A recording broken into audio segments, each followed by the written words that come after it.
Hello, you guys, and welcome back to my brand new podcast, Let's Address It. This is the second installment with me and my question and answers to all of my addressers and to all of my viewers.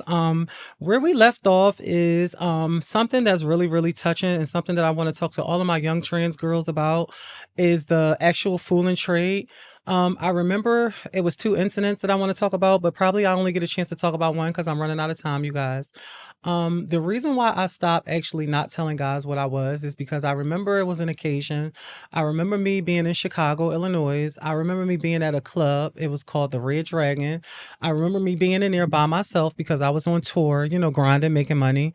And I remember me meeting a guy in there. He looked just like Nelly from Saint Lunatics and I remember him buying me a few drinks. I remember him like, "What you doing afterwards?" I told him that I was visiting, and he was like, "Can he come to my hotel room and smoke with me or whatever?" This is when I was smoking weed or whatever, you guys. And I remember when I got outside, it was him and his homie. Um, the homie was dark skinned. He had braids. I remember him driving back to my hotel. I remember him dropping his friend off, and then we proceeded to my hotel. I was staying at this really expensive hotel, and I remember me being like up on the 40 something floor. I was really, really high in the air. I remember me having a balcony with the sliding doors that you can go out on the balcony. I remember at the bottom of the hotel, it was Lake Michigan. Like you could see water, like the ocean, literally. Well, Lake Michigan is the lake, but it looked like an ocean. It was a big body of water. I remember us getting upstairs in the room. I remember me going down on him, and then I remember me being in like my panties and my bra.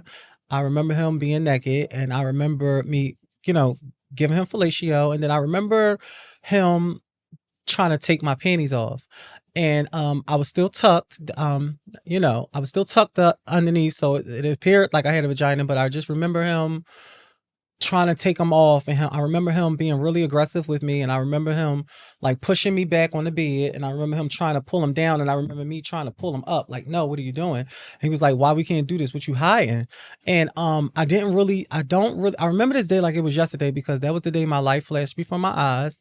I remember that he was like, "What you hiding?" And I don't know what the fuck I was thinking, but I was scared, and I was young, and I was like, I'm trans." And he was like, "You what?"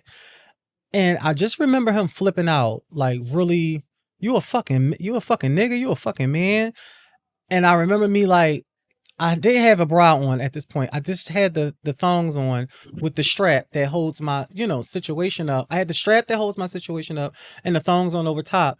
And I remember him getting up, and I remember him like it was one of these lamps in the room with the long pole, and it got that circle part at the bottom. I remember him picking it up and like swinging it at me like boom, and you could hear the shit go boom, like it hit the wall. And I remember me falling back on the bed, and I remember me like I remember him like choking me, like, and I remember him having my back hanging over the balcony um of the high up 40 something floor. I remember me looking down, all I seen was water. It was dark. I remember me just thinking, "Bitch, you gonna die. I'm about to die." And he was choking me, and then I don't know, one of those things happened where like my instincts kicked in, and I said, "You gotta fight back, or bitch, you gonna fall, you going over." And I remember me kicking him in his chest, and he like went back into the room. Um, I remember him grabbing the bottle because I had a bottle of vodka. I remember him grabbing the bottle. I remember him busting it on like the bathroom ground, and he had the neck of the bottle in his hand, and I remember him saying, "I can't," but he said, "I get too much pussy for this shit for me to be up here with some fucking nigga." And I was just remember my mind racing like, "Girl, you're gonna have to fight for your life or you're gonna die tonight." And I remember him saying, "Bitch, I'm about to fucking kill you." And I remember the hotel door room opening, and I remember it being two big black security guards, and they was like, "Yo, what's going on? You okay, ma'am?" And they was like, "Yo, bro, you gotta go." And he dropped the bottle, and I was like, "Yes, just please, can you just get him out? Like, please just get him out of here." And I remember them taking him out, and they was like, "Ma'am, you okay?" So once they got him out, the other guy that stayed, I was like, "Yeah, that's my ex-boyfriend. He found out where I lived at." can you please just get him out of here? Now I knew that at that point, when they was escorting him out, he was going to be way too embarrassed to say I was in there with a nigga that was a tranny. So I knew my story would kind of like hold up. I was like, yeah, he just, oh my God, he flipped out on me or whatever. I remember them taking him out. They was like, you want another room? I was like, yes, please give me another room. I remember them giving me another. I remember when they came in and was like, bro, you got to leave. I remember this man actually looking me in my eyes, and I swear to God on my life, he said, you lucky I left my gun in the car. And he was like, I don't never leave my gun in the car. He said, you was lucky. God was on your side tonight. And when he looked me in my eyes, like I felt like I was going to die that night. So that's the reason why I stopped doing that shit. I stopped not telling people what I was. I stopped fooling people. Like I just started at that point. I know that if it's time for us to actually like do anything, stay the night over my house, you want to go to a hotel, you want to take me out of town, at that point I'm going to tell you, hey, listen, I'm not a real girl. I don't know what y'all ladies still out here doing. That's when I smartened up, and that's when I was just like, my life is just way too valuable for me to be, dying over something like this. With that being said, I just stopped all of that, all in one.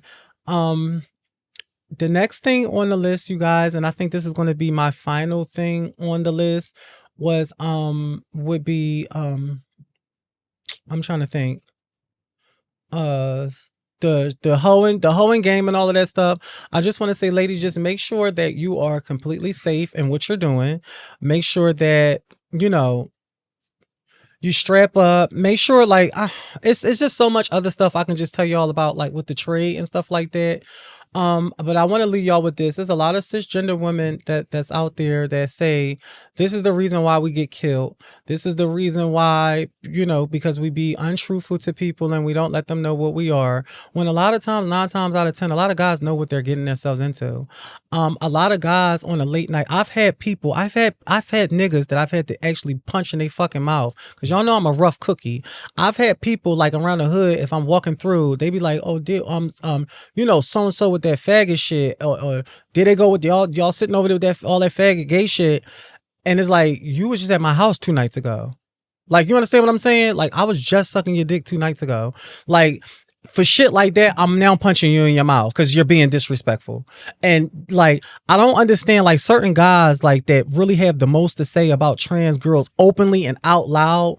I just be feeling like y'all really just got a lot undercover, because I know some niggas right now that if it's just not their thing, it's just not their fucking thing. I know niggas from the, like, my whole family is cool. Like, I'm from the hood. I could actually go outside on the corner of my block while they're shooting dice and be respected. I could sit out there with them. Like, I can do a lot of things because I'm South Philly's own. But I just know a lot of niggas and killers that be like, you cool as shit. I just don't ever play with me like that. And they cool with their manhood. Like, they don't mind sitting around you. You can braid their hair or whatever the case may be. I love niggas that's secure with their manhood, because if that's just not their thing, that's just not their thing. They're not being bent out of shape. They're not calling you faggots. No, they don't want to be around it. Keep it from. They're not on that kind of like overly masculine thing. Like, you can tell somebody that's just secure with their manhood. Like, I know plenty of peoples that I call bro. They'll give me a hug, but they're just not on that weird faggot shit. Like, so I want to say this to all of my transgender people out there. Y'all have to stop thinking that just because you're beautiful, just because you're pretty, just because you got big titties, a pretty face, you look real, you're unclockable, that you just always going to have your way with certain guys. It's not going to happen like that. There is some heterosexual people out here that just don't play that shit. That's just into their dean or whatever the case may be. They just don't really go that route. So I just want to say to all of my ladies, please make sure you be extra safe, and just be truthful in what you are. Like, when you know this, when you ladies know that it's actually getting down to the wire, and somebody want to have sex with you or take you out of town or have you in a hotel room, at that point it is your right, I feel, that you just let them know what you are, and just be 100% truthful with them on the matter. And that is it for this segment right here, you guys. I'm gonna finish this a little later, but I love all of you guys. Thank y'all for watching me, for supporting my podcast. Let's address it. Shout out to all of my fan base. Shout out to all of my Beagle fans. Shout out to all of my Instagram fans. Just shout out to everybody out there. Just y'all, please make sure y'all subscribe. The name of my podcast is called Let's Address It.